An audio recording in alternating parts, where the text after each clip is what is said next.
Shalom, selamat pagi anak-anak. Video ini berisi tentang pembahasan materi beserta latihan-latihan soal tema 9, subtema 3, pembelajaran 1 sampai dengan 2. Silakan anak-anak menyiapkan buku pena beserta alat tulisnya. Dan jangan lupa di-subscribe ya supaya tidak ketinggalan dengan video-video mem selanjutnya.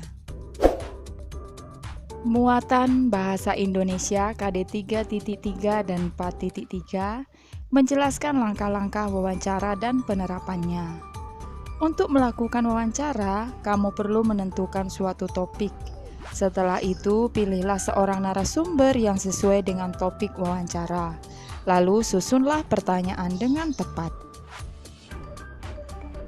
Tahapan-tahapan melakukan wawancara. Yang pertama, sebelum wawancara. A. Menentukan narasumber, B. Menentukan waktu dan tempat wawancara, dan C. Membuat daftar pertanyaan sesuai topik wawancara. Yang kedua, tahapan saat wawancara. Yang A. Menemui narasumber sesuai waktu dan tempat wawancara, B. Mengajukan pertanyaan kepada narasumber, C. Mencatat jawaban dari setiap pertanyaan yang diajukan, dan D. Mengucapkan terima kasih kepada narasumber.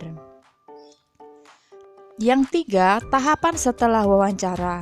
A. Merangkum semua jawaban dari narasumber, B. Membuat kesimpulan wawancara, dan C. Membuat laporan wawancara.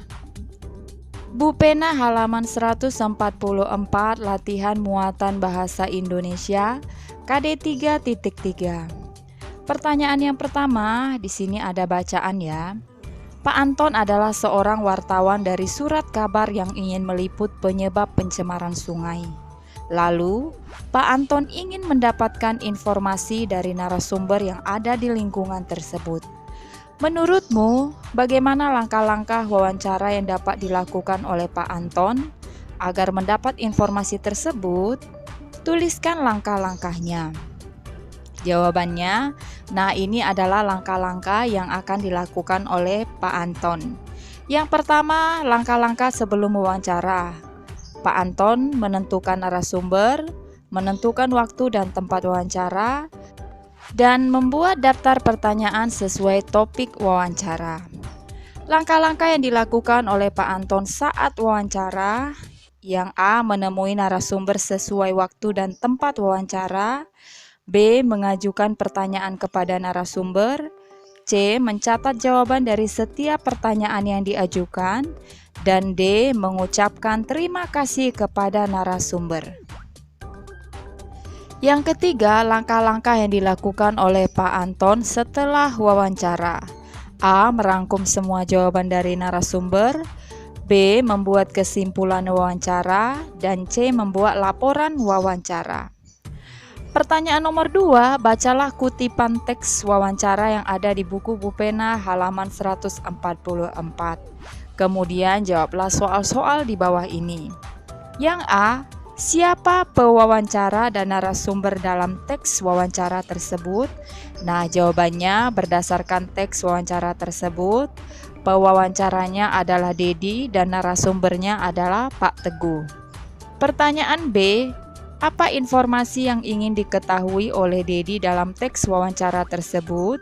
Jawabannya, informasi yang ingin diketahui oleh Dedi adalah cara membuat lingkungan yang asri. Pertanyaan yang C, kalimat percakapan nomor berapa yang menunjukkan pewawancara menutup pembicaraan? Jawabannya adalah kalimat percakapan nomor 7 yang berbunyi seperti ini. Terima kasih atas waktu dan kesediaan Pak Teguh untuk memberikan informasinya. Muatan IPA KD 3.5 dan 4.5 menjelaskan penghematan energi dan pemanfaatan energi alternatif. Penghematan sumber energi agar tidak cepat habis dapat dilakukan dengan beberapa cara berikut ini. Yang pertama, mengurangi penggunaan kendaraan bermotor sebagai alat transportasi utama. Yang kedua, lebih memilih berjalan kaki atau bersepeda jika bepergian dalam jarak yang dekat. 3. Mematikan peralatan listrik jika tidak digunakan. 4. Menggunakan sumber energi alternatif sebagai pengganti energi dari fosil. Energi alternatif digunakan untuk mengganti sumber energi yang akan habis. Energi alternatif yang akan digunakan juga harus ramah lingkungan. Contohnya, pemanfaatan sumber energi alternatif adalah pengolahan kotoran ternak sapi menjadi biogas. Biogas adalah pengganti LPG sebagai bahan bakar pada kompor. Muatan IPS KD 3.1 dan 4.1 menjelaskan pemanfaatan sumber daya alam secara bijaksana. Berikut contoh pemanfaatan sumber daya alam secara bijaksana. Yang pertama, menggunakan sumber daya alam sesuai kebutuhan saja. Yang kedua, tidak mengubah lahan hutan menjadi perumahan. 3. Menerapkan sistem tebang pilih tanaman. 4. Melakukan reboisasi pada lahan yang gundul. 5. Memperbaiki lahan bekas tambang. Bupena halaman 146 sampai dengan 147 latihan muatan IPS KD 3.1. Pertanyaan yang pertama, jelaskan mengapa manusia sangat bergantung dengan alam. Jawabannya, manusia sangat bergantung kepada alam karena manusia memanfaatkan alam untuk memenuhi kebutuhan hidupnya. Pertanyaan nomor 2, tuliskan 4 cara memanfaatkan sumber daya alam secara bijaksana. Jawabannya, yang pertama menggunakan sumber daya alam sesuai kebutuhan. Yang kedua, tidak mengubah lahan hutan menjadi perumahan. 3. Menerapkan sistem tebang pilih tanaman. 4. Melakukan reboisasi pada lahan yang gundul. Pertanyaan nomor 3, mengapa penggunaan sumber daya alam harus diiringi dengan pelestarian yang tepat? Jelaskan. Jawabannya, karena sumber daya alam akan habis jika tidak diiringi dengan pelestariannya. Jika sumber daya alam habis, manusia akan mengalami kesulitan dalam memenuhi kebutuhan hidupnya. Muatan PPKN KD 3.2 dan 4.2 mengidentifikasi hak dan kewajiban masyarakat terhadap sumber daya air. Hak masyarakat dalam memanfaatkan air misalnya mandi. Kewajiban tersebut dapat dilakukan dengan cara sebagai berikut. Yang pertama, mematikan keran air saat tidak digunakan. Yang kedua, menanam pohon di pekarangan rumah. Yang ketiga, tidak membuang sampah ke selokan. Yang keempat, mandi atau mencuci pakaian dengan air yang cukup. Dan yang kelima, tidak menebang pohon yang dapat mengganggu kelestarian air. Bupena halaman 148 sampai dengan 149 latihan muatan PPKN KD 3.2. Pertanyaan yang pertama, tuliskan kewajiban kita agar tidak terjadi kondisi seperti pada gambar yang ada di buku Bupena. Jawabannya, yang gambar A, keran kamar mandi tidak ditutup. Kewajiban kita adalah menutup keran air. Selanjutnya, gambar yang B, sungai banyak sampah. Kewajiban kita melakukan kerja bakti mengangkut sampah di sungai. Yang ketiga, keran tidak ditutup saat tidak digunakan. Kewajiban kita menutup keran air saat tidak digunakan. Yang D, sampah berserakan di tempat sampah. Kewajiban kita mengangkut sampah ke tempat pembuangan yang lebih besar. Pertanyaan nomor 2, Pak Arif merupakan Kepala Desa Sukamaju.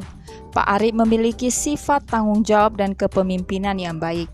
Suatu hari, Pak Arif berkeliling melihat keadaan lingkungan desa. Tiba-tiba dia melihat selokan air yang penuh dengan sampah. Selain itu, aliran air di selokan tersebut terhambat dan mengeluarkan bau busuk.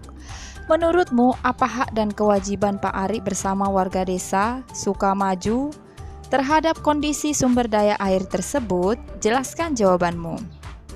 Jawabannya, hak Pak Arif dan warga desa Sukamaju adalah menikmati lingkungan selokan yang bersih dan tidak berbau. Kewajiban Pak Arif dan warga adalah bekerja bakti membersihkan selokan dari sampah yang menyumbat, supaya aliran air tidak tersumbat dan menyebabkan bau yang tidak sedap. Muatan EDP KD 3.2 dan 4.2 menjelaskan makna lagu bertema lingkungan. Saat kita bernyanyi, kita harus mengetahui makna lagunya. Makna lagu penting karena kita dapat menyanyikan lagu dengan penuh penghayatan.